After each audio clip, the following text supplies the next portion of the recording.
FTPOs எல்லாருக்கும் வணக்கம். இன்னைக்கு நம்ம கூட நேர்காணலுக்காக இணைந்திருக்கிறார் திருச்சி ஸ்ரீதர் அவர்கள். சார் வணக்கம் சார். வணக்கம். 2025ஆம் ஆண்டு ஏறக்குறைய முடிய போகிறது. இந்த ஆண்டானது தியேட்டர் ஓனர்களுக்கு எப்படி இருந்தது உங்களுடைய பார்வை சார்? மகிழ்ச்சி ரொம்ப கம்மியா இருக்கு. பெரிய அளவுல மகிழ்ச்சி குறைவா இருக்குன்னு ஒரே வார்த்தையில சொல்லி முடிச்சிட்டீங்க. அதனாலதான் சார் ஆச்சரியமா இருக்கு. வேற என்ன சொல்றீங்க? எத்தனையோ படங்கள் வெற்றி படங்களா மாறி இருக்கு, தியேட்டர்ல கொண்டாடப்பட்ட படங்களா இருக்கு. அந்த வரிசையில உங்களுக்கு மகிழ்ச்சி கொடுக்கலையா சார்? இந்த ஆண்டு இதுவரைக்கும் கிட்டத்தட்ட 300 படங்கள் ரிலீஸ் ஆயிருக்கு. போன வெள்ளிக்கிழமை வரைக்கும் நான் சொல்றேன். கரெக்டான நம்பர்னா 290 அந்த மாதிரி 298 அந்த மாதிரி ஏதோ ஒரு நம்பர் இருக்கும். அது அந்த நோட் எடுத்து ஒவ்வொரு வாரமும் வெள்ளிக்கிழமையும் நம்ம அந்த இதுல தியேட்டர்ல எழுதிடுவாங்க. அதை வச்சு நான் சொல்றேன். நான் அதுல வெற்றி பெற்ற படங்கள் ஒரு 8-10 படங்கள் தான் வெற்றி அடைஞ்சிருக்கு. ஃபர்ஸ்ட் மதகஜராஜான்னு ஒரு படம் அந்த வருஷம் ஆரம்பத்துல வெற்றி. அதுக்கப்புறம் டிராகன் ஒன்று, அதுக்கப்புறம் குட் பேட் அக்லி, குடும்பஸ்தன் ஒரு படம், அதுக்கப்புறம் பாத்தீங்கன்னா டூரிஸ்ட் ஃபேமிலி, அதுக்கப்புறம் சூரி நடிச்சது மாமன், அதுக்கப்புறம் தலைவன் தலைவி, அதுக்கப்புறம் அந்த காந்தாரான்னு ஒரு பேன் இண்டியா படம் ஒன்று வந்தது, அதுக்கப்புறம் பைசன் ஒன்று. பரவாயில்ல, இவ்வளவுதான் மொத்தமே வெற்றி படங்கள். 300 படங்கள்ல இவ்வளவுதான் வெற்றி படங்கள்னா இந்த வெற்றி ஆகாத படங்கள் தான் உங்களுக்கு மகிழ்ச்சியை கொடுக்கலையா சார்? இந்த படங்கள் மட்டும்தான் எங்களுக்கு லாபத்தை கொடுத்துருக்குன்னு நான் சொல்ல வரேன். நான் இப்ப 300 படத்துல ஒரு 10 படம் ஜெயிச்சிருக்குன்னா அது என்ன பர்சன்டேஜ்னு நீங்களே கால்குலேஷன் பண்ணிக்கோங்க. கிட்டத்தட்ட 0.10% அவ்வளவுதான் வரும் போல. அவ்வளவுதாங்க, அதான் உண்மைதான். இதை சொல்றதுக்கு எனக்கு எந்த ஹெசிடேஷனும் கிடையாது. I am very clear in my statement. Sir, நம்ம 2024ஓட இந்த வருஷத்தை கம்பேர் பண்ணி பார்த்தோம்னா அதோட கொஞ்சம் கூடுதலா இருந்திருக்குமா சார்? எப்படி சார்? 2024 இதோட கொஞ்சம் பெட்டர்னு நான் நினைக்கிறேன். இன்னைக்கு கடைசி ஒரு 2 மாதங்களாகவே தியேட்டர்ல ரசிகர்கள் போய் உட்காந்து என்ஜாய் பண்ணி பார்க்கக்கூடிய படங்கள் எதுவும் பெரிய அளவுல வரலன்னு தான் நாங்க பாக்குறோம்.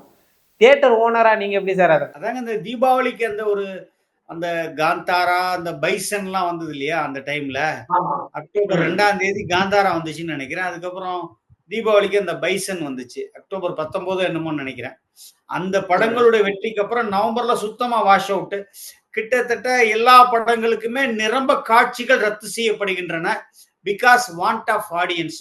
ஒரு ஷோவுக்கு 10 பேருக்கு கீழே இருந்தா எங்களால ஷோ ஓட்ட முடியாது. 10 பேருக்கு கீழே ஆடியன்ஸ் வரும்பொழுது ஒண்ணுமே பண்ண முடியாது. ஷோவை ரத்து பண்ற கட்டாயத்துக்கு நாங்க ஆளாகிறோம். சிங்கிள் ஸ்கிரீன் அப்படின்னு சொல்லப்படக்கூடிய ஒரு தனி திரையரங்குகள், சுமார் ஒரு 400 திரையரங்குகள் இதே நிலைமை நீடிச்சுச்சுன்னா 1 மாசம் 2 மாசத்துல மூடக்கூடிய அபாயம் ஏற்படும். தியேட்டர்களுடைய நிலைமையே மூடக்கூடிய அபாயத்துக்கு தள்ளப்படும். தியேட்டர்கள் நிலைமை மூடக்கூடிய அபாயத்துக்கு தள்ளப்படும். சார், நீங்க இந்த 10 படங்கள் குறிப்பிட்டு சொன்னீங்க. அதுல AK அவர்களுடைய படம் விடாமுயற்சி, அந்த படம் வரல. கூலியை நீங்க சொல்லல. தக் லைஃப் ஒரு நல்ல கலெக்ஷன் தான் எடுத்தது, அதை சொல்லல. பெரிய படங்கள் கலெக்ஷன் ஆனாலும் அது உங்களுக்கு மகிழ்ச்சியை கொடுக்கலையா சார்? நீங்க சொல்ற படங்கள்லாம் வெற்றியை தந்த படங்கள் நான் ஒத்துக்க மாட்டேன். ஓகே, இருந்தா நான் சொல்லியிருப்பேனே. நீங்க சொன்ன படங்களோ, அந்த தயாரிப்பாளர்களோ, அதுல நடிச்சிருக்கிறவங்களோ, அந்த டைரக்டரோ எனக்கு வேண்டாதவங்களோ எதிரியோ கிடையாது. அது எங்களுக்கு லாபத்தை கொடுக்கவில்லைன்னு அழுத்தம் திருத்தமா சொல்றேன் நான். குறிப்பா விஜய் அவர்களுடைய படங்கள் தியேட்டருக்கு வருதுனாவே அது ஒரு திருவிழா தான். அந்த திருவிழாவை 2025ல தியேட்டர் ஓனர்கள் மிஸ் பண்ணாங்களா சார்? 2025ல அவர் படங்கள் வரலங்கிறது ஒரு பெரிய எங்களுக்கு ஓரளவுக்கு ஒரு வருமானத்துல ஒரு ஏமாற்றம் தான். அதாவது எப்படின்னு கேட்டீங்கன்னா, ஒரு வருஷமா என்ன ரெவென்யூ ஜென்ரேட் ஆகுதோ அந்த ரெவென்யூல சுமார் 25% விஜய் படத்தின் மூலமாவே ஜென்ரேட் ஆயிடும். அது எங்களுக்கு இல்லைங்கும்போது ஒரு பெரிய எங்களுக்கு ஒரு வருத்தம் தான். 25%னா ஓவராலாவா சார்? ஓவராலா தியேட்டர்ல ஓடுற படங்கள்ல ஓவராலா இப்ப இந்த வருஷத்துல மொத்த வசூல் 100 ரூபான்னு வச்சுக்கோமே.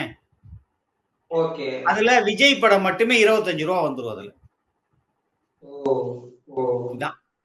ஸ்டாட்டிஸ்டிக்ஸ். அப்போ 26ல ஜனநாயகனுடைய எதிர்பார்ப்பா எப்படி சார் இருக்குது தியேட்டர் ஓனர்கள் மத்தியில? ஜனநாயகன் நல்ல படமா வரணும், நல்ல கண்டென்ட்டா இருக்கணும், வெற்றி அடையணும்னு தான் நாங்களும் ஆண்டவனை ரொம்ப வேண்டிக்கிறோம். படம் பார்த்ததுக்கு அப்புறம் தான் எப்படி இருக்குன்னு சொல்ல முடியும். இப்பவே அது அப்படியா இது இப்படியானா எங்களால சொல்ல முடியாது, என்னால சொல்ல முடியாது. இப்பவே ஜனநாயகன் பல கோடிகள் பிசினஸ் ஆகிடுச்சு, சேட்டலைட் பிசினஸ் வந்துடுச்சு, OTTல பிசினஸ் ஆகிடுச்சு, பெரிய அளவுல ஒரு கலெக்ஷன் எடுத்து குவிக்க போகுதுன்னு சொல்றாங்க.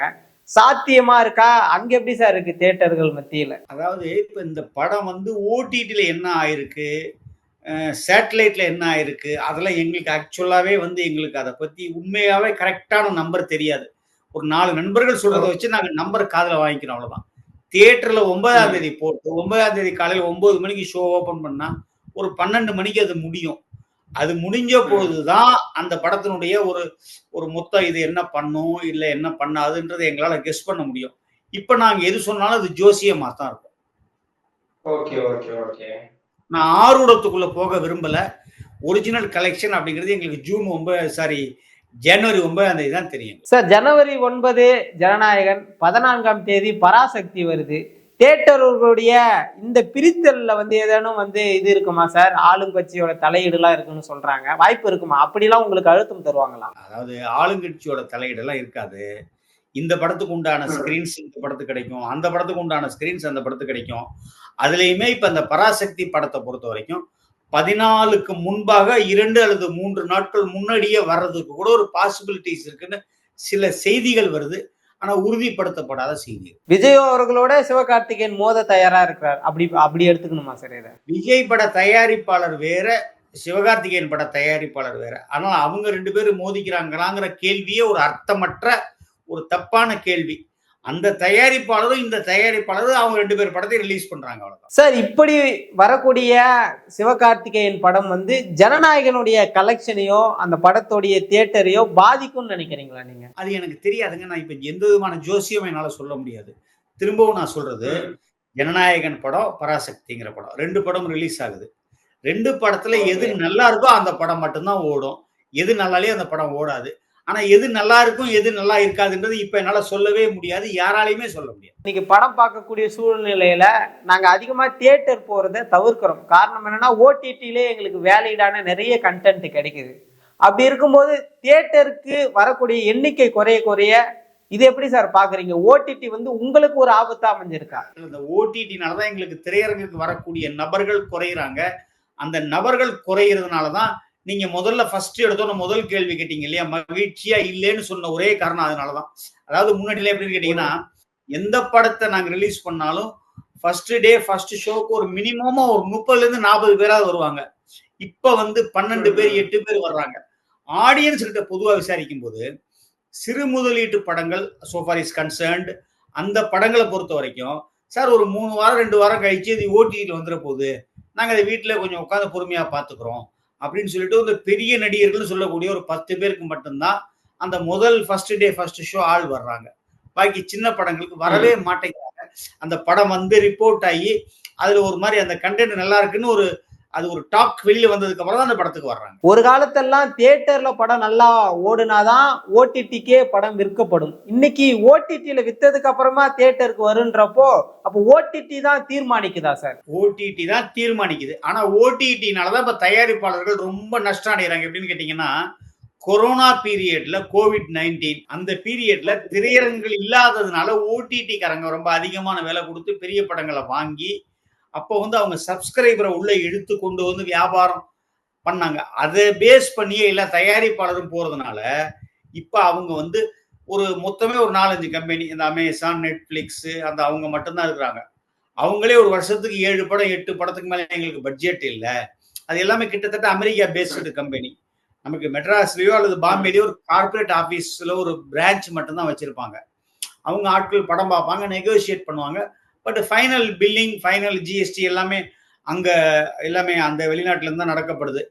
அது வரும்பொழுது இப்ப இந்த தயாரிப்பாளர்கள் எல்லாமே அதை நம்பி பட்ஜெட் போட்டுட்டு அந்த ஸ்டார்ஸ்க்கெல்லாம் சம்பளம், ஆர்டிஸ்ட் டெக்னீஷியன்ஸ்க்கெல்லாம் சம்பளம் ஃபிக்ஸ் பண்ணிட்டு இப்ப அவங்களுக்கு எந்த படமும் விற்கிறது இல்லை. பெரிய படங்கள் எதுவுமே இப்ப விற்காமலே தான் இருக்கு. அதனாலதான் அவங்களால ரிலீஸ் டேட் பண்ண முடியல, ரிலீஸ் டேட் அனௌன்ஸ் பண்ண முடியல. ஏகப்பட்ட பிரச்சனைகளை அவங்க சந்திக்கிறாங்க. இனிமே தயாரிப்பாளர்கள் என்ன பண்ணணும்னா, தியேட்ரிக்கல் சைட்ல என்ன ரெவென்யூ வருமோ அதை வச்சு பட்ஜெட் பண்ணி அவங்க அந்த பெரிய நடிகர்களுக்கு எல்லாம் சம்பளம் கொடுக்கணும். அப்படி இல்லைன்னு சொன்னா அவங்களுக்கு வந்து ஷேர் பேசிஸ்ல உள்ள கொண்டு வரணும். இவ்வளவு ரூபாய்க்கு ஓடுச்சுன்னா நீங்க இவ்வளவு ரூபாய் எடுத்துக்கோங்க, அப்படி ஒரு கணக்குல கொண்டு வரணும். அது கொண்டு வரலன்னா தயாரிப்பாளர்கள் பெரிய நஷ்டத்தை சந்திப்பாங்க. தயாரிப்பாளர்களை பொறுத்த வரைக்கும் அவங்க தான் சினிமாவோட முதலாளிகள். ஆர்டிஸ்ட், டெக்னீஷியனு, ஜூனியர் ஆர்டிஸ்ட்லேருந்து லைட் மேன்லேருந்து மியூசிக் டைரக்டர், கொரியோகிராஃபர் எல்லாரையும் உள்ள கொண்டு வந்து அரேஞ்ச் பண்ணி அவங்களுக்கு வந்து டிராவலுக்கு உள்ளான ஃபெசிலிட்டி கொடுத்து, அவங்களுக்கு சாப்பாடு கொடுத்து, அவங்களுக்கு தங்கக்கூடிய ஃபெசிலிட்டி கொடுத்து, அவங்க கூட வர்றவங்களுக்கு பேட்டா கொடுத்து எல்லாத்தையும் செய்யக்கூடிய முதலாளிகள் தயாரிப்பாளர்கள் தான். ஸோ அவங்க கம்ஃபர்ட்டா இருந்தா தான், ஹாப்பியா இருந்தா தான் சினிமா நல்லா இருக்கும். நிச்சயமா சார். இன்னைக்கு தமிழ் சினிமால இருக்கக்கூடிய பல்வேறு படங்கள் பத்தின சுவாரஸ்யமான விஷயங்கள், பல்வேறு விஷயங்கள் பேசணும். நம்ம தொடர்ந்து பேசுவோம் சார். நன்றி சார். ரொம்ப நன்றிங்க, ரொம்ப நன்றி.